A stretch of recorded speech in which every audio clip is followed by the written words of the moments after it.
Il y a une phrase que le roi Salomon a écrite à la fin de sa vie.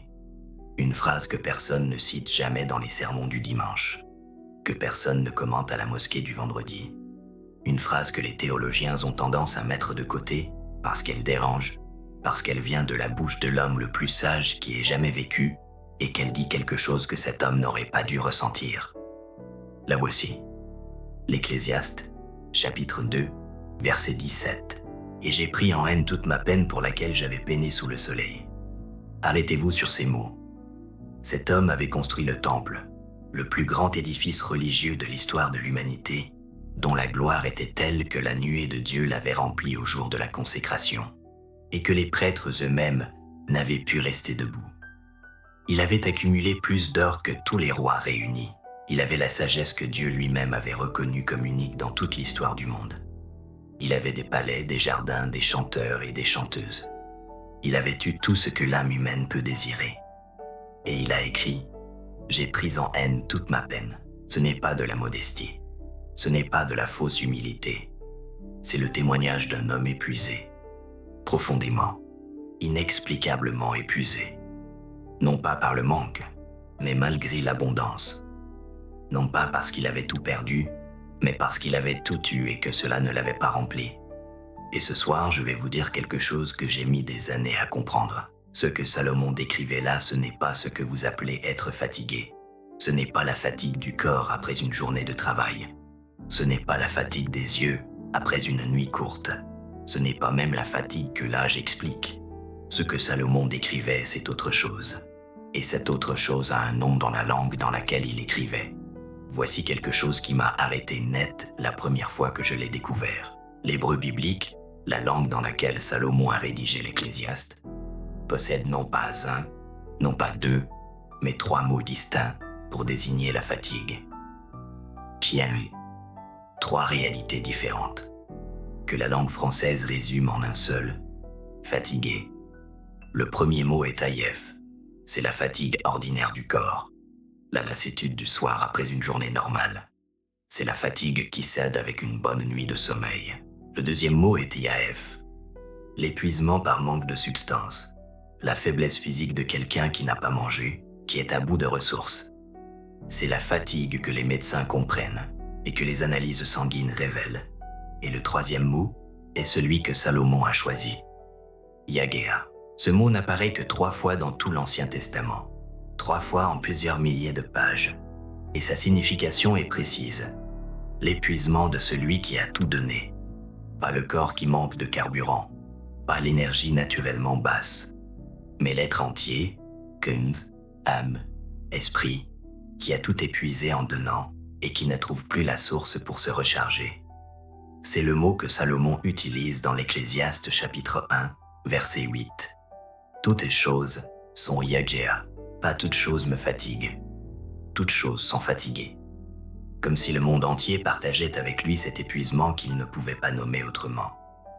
Et voici la question que je vous pose ce soir. Lequel de ces 3 mots décrit ce que vous ressentez? Parce que si c'est le troisième, si vous vous réveillez le matin avec une fatigue qui ne correspond à rien, qui ne s'explique pas, qui est là même après une longue nuit de sommeil, une fatigue que le repos n'efface pas, et qui parfois empire avec le repos, alors Salomon savait ce que vous avez, et il avait une réponse. Laissez-moi vous parler d'un homme, pas n'importe quel homme, le prophète le plus puissant de tout l'Ancien Testament, l'homme qui a fait descendre le feu du ciel sur le mont Carmel devant 450 prophètes de Baal. Il a vu consumer l'offrande, les pierres de l'autel, la terre, et même l'eau dans les fossés qui entouraient l'autel. L'homme qui a prouvé, devant toute la nation d'Israël, que l'Éternel est Dieu. Cet homme s'appelait Élie. Premier livre des rois, chapitre 19. C'est le lendemain du miracle.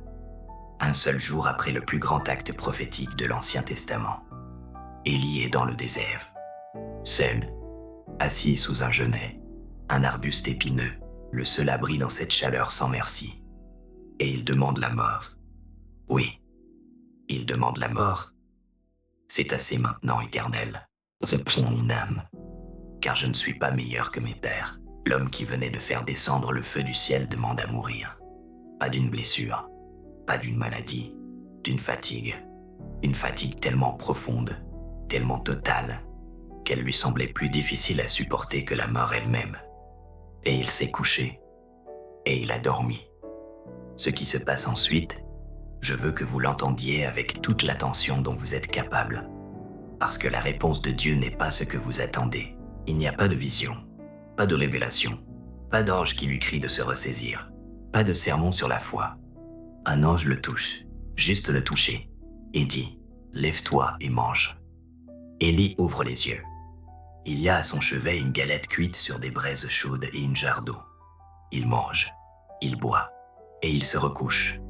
L'ange revient, le touche une deuxième fois, et dit « Lève-toi et mange, car le chemin est trop long pour toi. » 2 fois, 2 repas, une main qui touche dans le silence. Ces 2 repas préparés par un ange lui ont donné la force de marcher 40 jours et 40 nuits, pas 40 heures, 40 jours, jusqu'au mont Horeb, le mont Sinaï, le lieu le plus saint de toute la tradition hébraïque.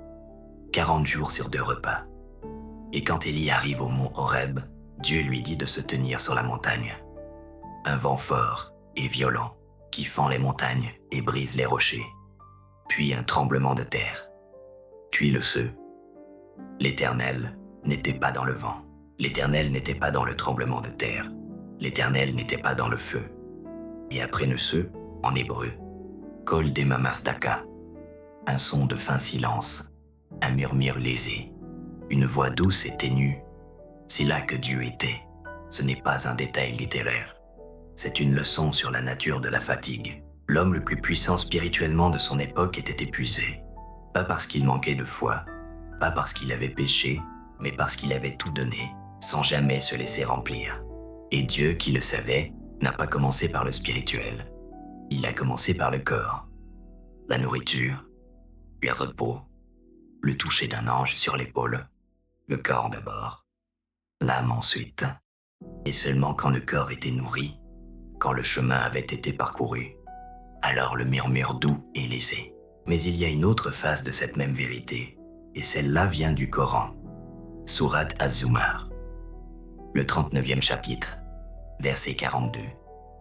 Allah prend les âmes au moment de leur mort, et celles qui ne sont pas mortes, il les prend pendant leur sommeil. Ensuite, il retient celles pour lesquelles il a décrété la mort et renvoie les autres jusqu'à un terme fixé. Chaque nuit, quand vous vous endormez, votre âme quitte votre corps. Ce n'est pas une métaphore. Les plus grands commentateurs de l'histoire islamique, Tabari, Ibn Kathir, Al-Qurtubi, ont lu ce verset dans son sens littéral. L'âme passe. Elle voyage dans un espace entre les mondes. Et au matin, pour la plupart d'entre nous, elle revient. Mais elle revient comment? Dans quel état revient-elle après ce voyage? Tabari, dans son commentaire monumental, écrit quelque chose qui m'a arrêté net quand je l'ai lu. Il dit que l'âme, pendant ce voyage nocturne, peut se trouver en présence de ce qu'elle rencontre. Elle peut traverser des espaces chargés. Elle peut porter, en revenant, le poids de ce qu'elle a traversé pendant la nuit. Ce n'est pas dans nos manuels de médecine, mais des millions de personnes, au Sénégal, en Côte d'Ivoire, au Mali, au Congo, au Cameroun, reconnaissent immédiatement cette réalité. Le corps se couche, dort toute la nuit, et se réveille plus épuisé qu'avant de dormir. Pas un peu plus fatigué, profondément, étrangement, inexplicablement plus vide, comme si quelque chose avait travaillé pendant que vous dormiez. Je dois vous raconter quelque chose. Quand j'étais étudiant à l'université Cheikh Anta Diop de Dakar, j'avais 22 ans, j'étudiais la théologie comparée. J'ai traversé une période que je n'ai jamais complètement expliquée à personne. Pendant plusieurs semaines, je dormais 9 heures chaque nuit. Je me levais à l'heure. Je n'étais pas malade. Mes examens se passaient bien. Mais je me réveillais chaque matin avec une fatigue que je ne comprenais pas. Pas la fatigue de la veille. Une fatigue fraîche qui était là dès le premier instant de conscience avant même que j'aie bougé dans mon lit. Je suis allé voir le médecin du campus. Analyse normale. Tension normale. Rien. Mon voisin de chambre s'appelait Moussa. Il venait de Caille, Somalie. C'était un garçon calme, studieux. Il étudiait l'économie. Mais un soir, en me voyant descendre l'escalier avec cet air de quelqu'un qui n'avait pas dormi depuis une semaine, il m'a dit une phrase. « Tu as l'air Zurubana ». J'ai levé les yeux. Je ne connaissais pas cette expression. Il a traduit. Bambara, la langue de ses ancêtres, Jorobana signifie littéralement « maladie du lien », la maladie de quelque chose qui te tient et qui tire pendant la nuit. Quelque chose qui prend ce que ton corps essaie de restaurer pendant le sommeil et qui l'emporte. Zéri. Poliment. J'étudiais la théologie, pas les croyances populaires. Mais le mot ne m'a pas quitté. 5 ans plus tard, dans une bibliothèque de Paris, je travaillais sur ma thèse, il était tard. J'ai ouvert le commentaire de Tabari sur la sourate Az-Zumar. Et au milieu du commentaire du verset 42, j'ai lu cette phrase. L'âme, pendant son voyage nocturne, peut rencontrer ce qu'elle rencontre. Et certaines âmes reviennent portant ce qu'elles n'avaient pas quand elles sont parties. J'ai fermé le livre, je l'ai rouvert. J'ai relu la phrase et j'ai pensé à Moussa, à Kayes, à Jorobana. Même réalité, 2 langues, 15 siècles de distance, 3000 kilomètres d'écart. C'est ce soir-là que j'ai vraiment commencé à comprendre. Ce que les anciens de vos villages transmettaient à vos grands-mères n'était pas de la superstition. C'était une observation précise, codifiée sur des générations, sur quelque chose que les textes les plus anciens de l'humanité décrivaient aussi. Dans d'autres mots, avec la même exactitude. En Wolof au Sénégal, on a un autre mot pour la même réalité. Nguiro, le vol de nuit. On dit d'une personne chroniquement épuisée sans raison qu'elle a été travaillée, dans le sens d'une extraction, comme si on lui avait siphonné quelque chose que le matin ne rend pas. La même observation, dans des langues qui n'ont jamais été en contact. Maintenant, je veux vous donner le test. Il y a 2 types de fatigue, et la différence entre les deux change tout. La première, la fatigue de marathon, celle qui vient après un effort réel, une journée intense, une nuit blanche, une maladie. Cette fatigue-là, si vous lui donnez du repos et de la nourriture, elle part. Le corps se restaure. C'est normal, c'est AIF, c'est guérissable. La deuxième, la fatigue de pluie, celle qui n'a pas de cause visible, qui est là le matin même après une longue nuit, qui empire avec le repos, comme si dormir plus vous vidait davantage, qui ne répond pas aux analyses médicales. C'est Yagéa. Et le signe diagnostique est simple. Vous dormez 8 heures, 9 heures, et vous vous réveillez plus fatigué qu'avant de vous coucher. Si c'est votre cas, si vous reconnaissez cela dans les mots que je viens de prononcer, alors vous n'avez pas besoin de plus de sommeil. Vous avez besoin de protéger ce qui part la nuit et de nourrir ce qui revient le matin. L'Ecclésiaste chapitre 12. Le dernier chapitre que Salomon a écrit avant la conclusion est peut-être le texte le plus profond de toute la Bible sur ce sujet. Il décrit la vieillesse, mais pas directement. Il utilise la métaphore d'une maison qui tombe en ruine, avant que les gardiens de la maison tremblent. Les gardiens, en hébreu shomerei habayit, ce sont les bras, les forces protectrices du corps. Avant que les fenêtres s'obscurcissent, les yeux.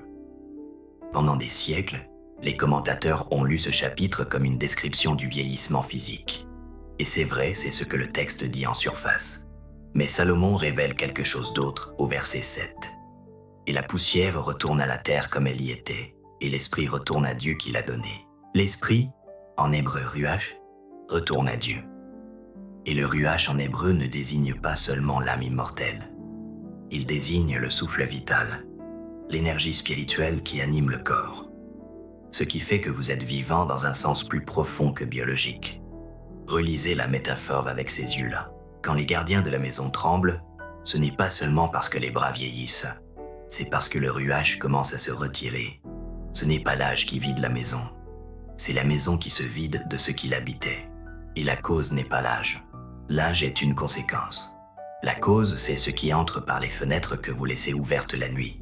Je ne veux pas vous laisser ce soir avec seulement un diagnostic. Élie nous a laissé quelque chose de précieux. La séquence exacte par laquelle Dieu lui-même a répondu à la fatigue de pluie. Pas un protocole inventé. La séquence divine telle qu'elle est écrite dans le texte. Premier geste. Avant de vous coucher ce soir, protégez le départ de l'âme. Az-Zumar 42 dit que l'âme part chaque nuit. Vous ne pouvez pas l'empêcher, mais vous pouvez choisir comment vous l'envoyez. Si vous êtes musulman, récitez Ayat al-Kursi avant de poser la tête sur l'oreiller. En conscience, pas mécaniquement. Le verset du trône décrit la souveraineté divine sur tout ce qui existe, dans les cieux et sur la terre. Quand vous le récitez en vous couchant, vous dites à ce qui pourrait s'approcher. Ce qui repose ici appartient à celui dont la garde ne connaît pas la fatigue. Il ne s'empare du sommeil ni de la torpeur. Son regard ne faiblit pas pendant que le vôtre se ferme. Si vous êtes chrétien, récitez le psaume 91. Celui qui demeure sous l'abri du Très-Haut repose à l'ombre du Tout-Puissant. Il ne craindra point les terreurs de la nuit, ni la flèche qui vole de jour. Cette promesse est valable pour les heures où vous ne pouvez pas vous défendre vous-même. Ce n'est pas une formule, c'est une déclaration d'appartenance. Vous dites, avant de dormir, ce qui part cette nuit, c'est à qui il appartient. Deuxième geste, au réveil. Nourrir le corps avant de nourrir l'âme. C'est peut-être le geste qui surprend le plus. Et c'est pourtant exactement ce que Dieu a fait avec Élie. L'ange l'a nourri avant de lui parler, avant la révélation, avant la marche vers Horeb. Les 2 repas ont précédé tout le reste. Le prophète Mohammed, que la paix soit sur lui, a dit « Allah vous a accordé un corps, donnez-lui son droit. Avant la prière du matin, buvez un verre d'eau et mangez quelque chose de simple, comme la galette cuite sur des braises chaudes que l'ange avait préparées. Ce geste dit au corps « Tu es revenu, tu n'es pas seul, tu vas être soutenu. » Troisième geste, chaque jour, la marche d'Élie. Élie a marché 40 jours. Il n'est pas resté couché à attendre que la fatigue passe. Il a marché, je ne vous demande pas 40 jours. 10 minutes à l'air libre, avant ou après la première prière du matin. Dans la tradition islamique, le mouvement est lié au tawakkul actif, la confiance en Dieu qui agit. Attache ton chameau, dit le prophète, puis fais confiance à Dieu. La confiance passive, c'est rester couché en espérant que la fatigue parte. La confiance active, c'est se lever et marcher. Et cette marche signale à tout ce qui s'est approché pendant la nuit que le jour a commencé, que ce corps est de nouveau debout, habité, un mouvement. Je vais vous dire une dernière chose. L'Ecclésiaste 12 se termine par un verset que tout le monde cite, mais que peu comprennent dans ce contexte. Car Dieu amènera toute œuvre en jugement, avec tout ce qui est caché, soit bien, soit mal. Tout ce qui est caché, les causes cachées, les fatigues sans explication, les épuisements que les analyses médicales ne trouvent pas, tout ce qui agit sur vous dans l'obscurité, pendant les heures où vous ne regardez pas. Salomon savait que le monde visible n'est pas le seul monde qui agit sur vous. Il savait que votre corps reçoit des influences que vos yeux ne voient pas. Il savait que la frontière entre ce qui vous appartient et ce qui cherche à vous prendre est active chaque nuit. C'est pour cela qu'il a écrit « Souviens-toi de ton Créateur avant que les jours mauvais arrivent. » Avant, pas après, pas pendant. La protection se met en place avant l'attaque. Quand les gardiens de la maison tremblent, ce n'est pas parce que la maison est vieille, c'est parce que quelqu'un a laissé une fenêtre ouverte la nuit. Et ce qui entre par les fenêtres ouvertes prend ce qu'il peut prendre pendant que les gardiens dorment. Il prend la force des bras. Il prend la lumière des yeux. Il prend ce que vous appellerez demain matin une fatigue inexplicable. Fermez la fenêtre ce soir. Pas par peur, par conscience, par déclaration de ce à quoi vous appartenez. Récitez ce que vous savez réciter. Buvez de l'eau au réveil. Marchez 10 minutes avant que la journée vous emporte. Ce que le prophète Élie a fait avec la guidance d'un ange. Ce que des générations de femmes sages en Afrique transmettaient à leurs filles sans pouvoir l'expliquer. Ce que Tabari lisait dans Az-Zumar 42 et que mon voisin de chambre de Kayes portait dans un mot « Bambara » appris de sa grand-mère. La même vérité. 3000 kilomètres d'écart, 15 siècles de distance. Et ce soir, elle vous appartient. Si ce que vous avez entendu ce soir vous a touché, si vous avez reconnu dans ce que j'ai décrit quelque chose que vous vivez, quelque chose que vous n'osiez pas nommer, partagez cette vidéo avec quelqu'un que vous aimez. Pas pour les inquiéter, pour qu'ils aient ce que j'aurais voulu avoir à 22 ans dans cette chambre de Dakar, le nom de ce qu'ils ressentent. Et abonnez-vous à cette chaîne, parce que la prochaine fois, je vous parlerai d'autre chose, de quelque chose que vous avez peut-être dans votre maison en ce moment, un objet ordinaire que vous avez mis là sans y penser, et que les textes anciens de Salomon décrivent comme une invitation pour ce que vous cherchez à éloigner. Que la sagesse de Salomon vous protège cette nuit. Que la paix soit avec vous, mes amis.